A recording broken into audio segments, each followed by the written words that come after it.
big time. Oh yeah, that's pretty gunky oily in there. And so all of these are intermediates. They're unfinished chemical reactions. Okay.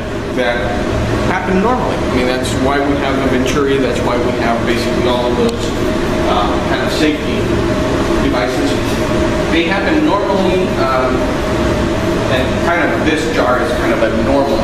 They happen abnormally when you're doing experiments on new feedstocks that have never been studied before. That haven't been tweaked yet to be more efficient. Well, yeah. Or just natural byproducts. It's never been run, yeah. So that's sort of a normal so that's roughly the kind of the challenge, if you will. Okay. Of making use of those things. Those compounds are actually we ran analysis on them. They're good starting materials for transforming them into other products. But it's just better off just to light match and make use of that process heat than it is to try to devise a filtering system that is targeting precisely those type of compounds, because they're not one single type. There's a couple hundred in there. So you may be good at filtering some, but not all. Okay. And then it becomes really difficult. Almost a chasing game and not really knowing what it is you're chasing.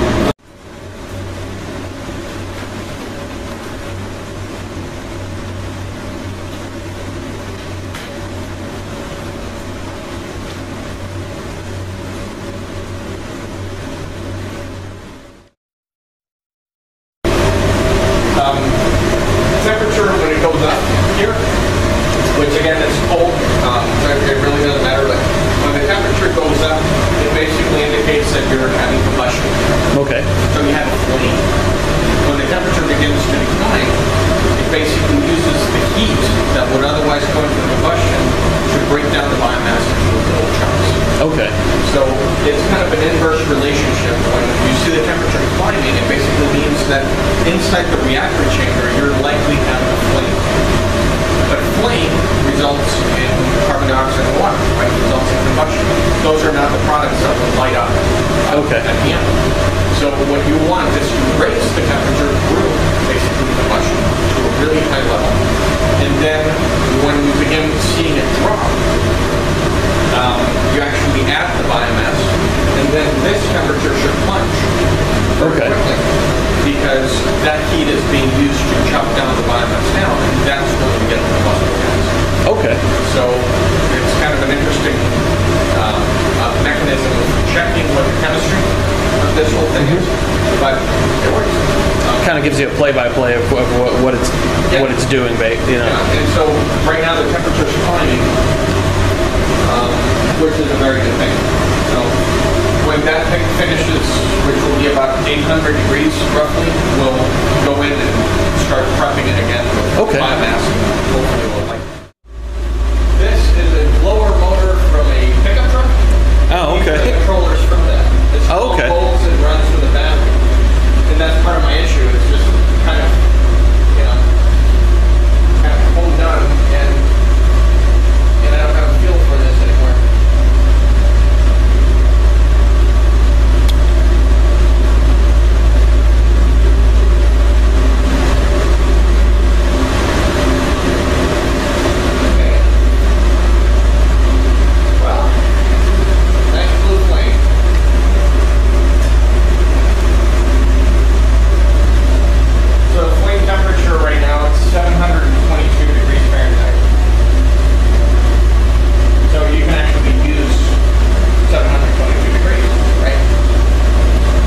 Now with that, it's not optimized, of course. Yeah, no. As far as for producing steam, would that also be? Because I know that there are steam-powered engines. Old. Yes, external combustion devices. Yes. Okay. Yeah, you can essentially use it for that. The idea of an external combustion rather than internal combustion is totally different. And for that, you have power to spare. In fact. Okay.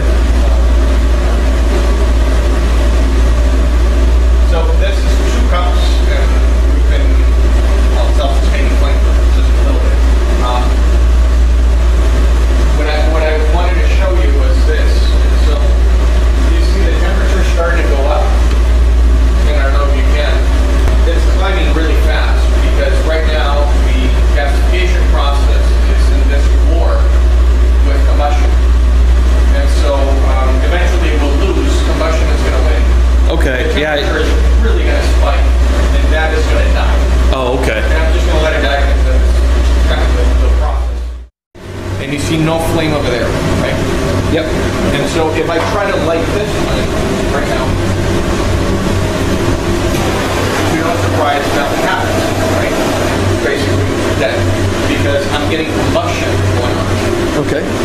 Your question was, if I didn't have a top, right, would I be killing the gasification system? Well, no, because what happens when you put biomass in it is that your chicken pellets or whatever biomass you put in serve as a lid. So I just put one top. You don't see that anymore. Nope. And so the biomass itself serves as a lid. These things are designed so that you can put the chicken pellets all the way to the top. Okay. There's a problem because the heating part begins creating almost like a volcano. Okay. A chute.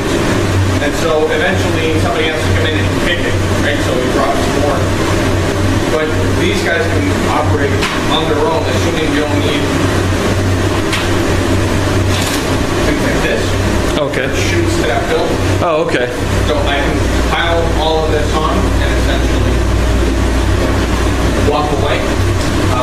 But that being said, that is capped. This is snapping there. Okay. So the idea for the system, again, I'm just showing you, you can actually bulk up the biomass on top because you need it choked. You need to control the amount of oxygen that goes in.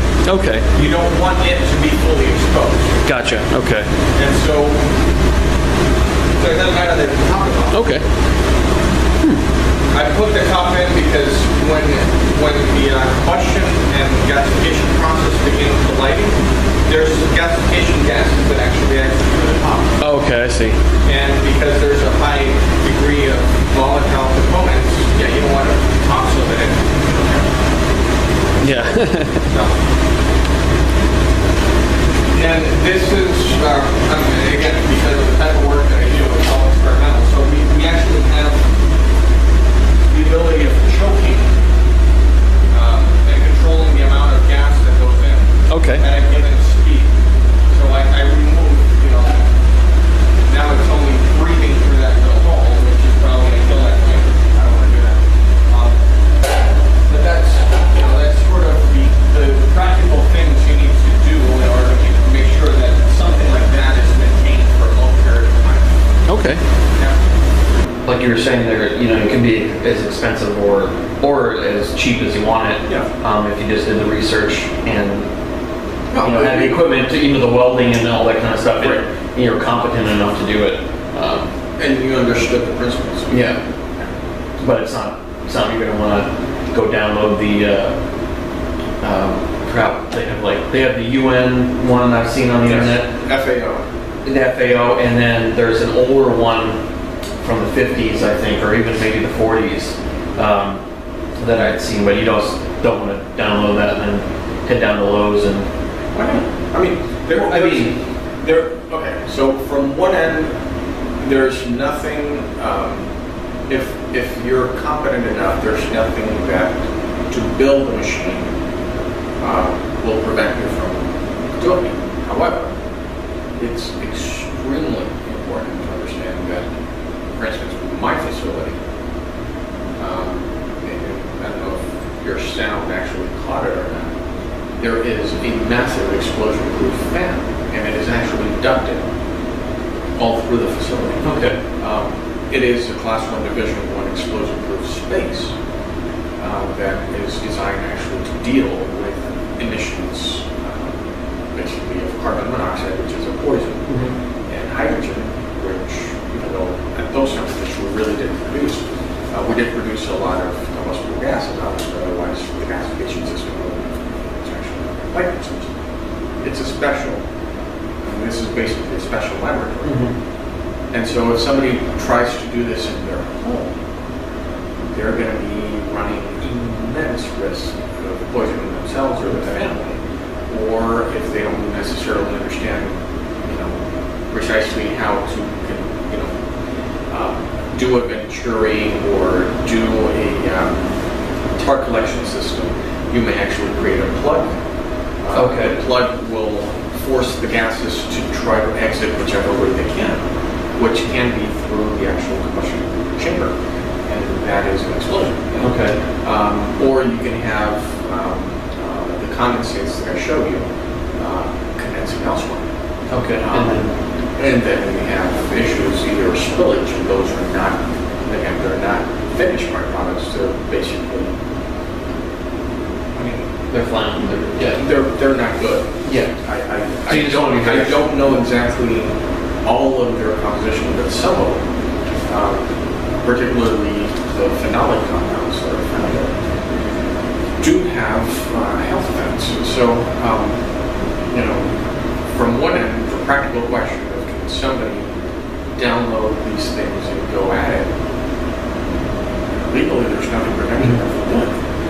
However, common sense will indicate that if you're going to do this, you better be prepared to have all of the safety measures in place in order to prevent catastrophe from happening. Unfortunately, of course, outside of universities and research places, people just don't have a lab. Yeah. So if you want to do this, you want to be very cognizant of the risks and the dangers and take all the proper precautions so that you're not blowing up your garage. For the most part, I guess my only advice is if they want to do it outside. Like way the hell outside. Nowhere near a building, nowhere near anything. Yeah, not the attached garage on your home. That is correct, no. Not near any building at all, because there is a good chance. In our particular case, we have probes everywhere that we can put into the machine and literally see what is going on at every step of the way. But even when we have found leaks in the system, shutting it down in the middle of the chemical reaction is not like turning a light switch. You're still, if for instance, in the downdraft, or even think of it if you're putting a throttle in your car, in this particular case, if you shut down the engine, which would be the same thing as me shutting down the fan that controls the amount of oxygen that goes through, I still have an enormous heat source that is going to continue to basically boil off. And so I'm still having a dangerous risk, I guess, in my main body of the reactor, even though at the tail end the gas may have stopped. And so I'm not, just by shutting down, quote unquote, I'm really not shutting down the risk. It's still there. Until the process is completely which means over with. So. How do you remove glowing timbers from an inverted? It's kind of yeah. So yeah. And if you go now and you touch the outer skin of that, it's hot. It's not like you can actually grab it, flip it, kind of run away. Yeah. Run away with blisters. Now we were talking. I mean, we saw the pellets, and we kind of talked. Well, I didn't have the mic on, but about the different types of fuels that can be used. Because as far as I understand, the biomass that can be used is pretty much any organic material for the most part. As long as it's dry. As long as it's so the downdraft gasifier, for all practical purposes, will produce a sustained flame. So what you guys saw. With any type of biomass, this moisture is between, well, ideally, I would cap it at about 18% or dry. Okay. Above that, it may be hit or miss. So it may actually light very well. Particularly if you're using a good hardwood or a resinous species that has a lot of resin. But essentially, we really are breaking the comfort zone of the chemical reaction because you're just introducing too much water. So 20% by weight of all of that pellet or whatever is water, and you're having a lot of water, period. Chicken pellets, because of their manufacturing process, tend to be much more stable as far as moisture. takes them a very long time to equilibrate with the ambient moisture content, which for Alaska is about 14%. It's good thing, particularly in the interior. It's around that 14. South Central would be probably a little bit. It's a little much higher. higher. Yeah, and southeast got more. But anyway, you do have a product that at least when it makes it into the market is between 6 and 8%. Okay. And it's, it's fairly reliable. It's not like the wood chips from out back. Yeah. So. And so from that perspective, it's kind of the easiest way of going about it unless you're willing to create your own. And if you're creating your own, obviously, you're not throwing logs and stuff like that in there. That's correct. It has to be pretty finely chipped. Now, is there a difference between, say, like the larger like pellets or chunks that you would get from like a wood chipper, and say if you threw sawdust in there? Yes. Okay. So because you're trying to get gases to kind of flow, sawdust is very bad. Okay. Very, very bad. So you don't want the fine cut stuff. You want more kind of right chunks. So think about what happens if you actually put a vacuum cleaner. Sawdust, you're basically going to suck it out. Okay. That's precisely what's going on. You're having a forced air system that's pushing all the gases through. So there's no cohesiveness to it. All the biomasses just go away. You didn't gasify. So your chips have a better geometry from that perspective. But the problem with chips is that if you look at the tank or whatever the barrel, in that barrel you essentially have kind of a risk of them not being able to fall through into the hole. Okay. And so you'd have to design essentially a kind of a chute for the chips to run. They'll run. You just have to basically adjust to whatever feedstock you may play with. The pellets themselves are very expensive, so the equipment to make them. I, in the past, have done hydraulic press, automatic car hydraulic press. I use a form, just with metal tube. I can fill it with biomass and I can press it in with a cylinder and it comes out kind of like occupies. Okay. Same diameter as like a chute. What you saw, the chutes were actually for that. I've gasified fish with that. With the fish, obviously you wouldn't just, cut your fish and put it in. You need to dry that. No. You can just chuck that right in? Not quite. Oh, okay. Not quite. So, the research project that I have, which was funded by Agricultural Research Service, USDA, was looking at using precisely the ground-up fish. So right at the stage of production, all the heads, viscera heads, and bones, and tails, and whatever else. And so it's a gritty, pinkish. I don't know necessarily how to describe it, but it's a liquid. Essentially, kind of like that very slime stuff there. No, not quite. It's not as malleable. It's just kind of. It's a liquid. Fishy. Yeah. It doesn't smell bad. No. It doesn't have a rotten smell because it's fresh fish. So it's like kind of salmon. You don't smell.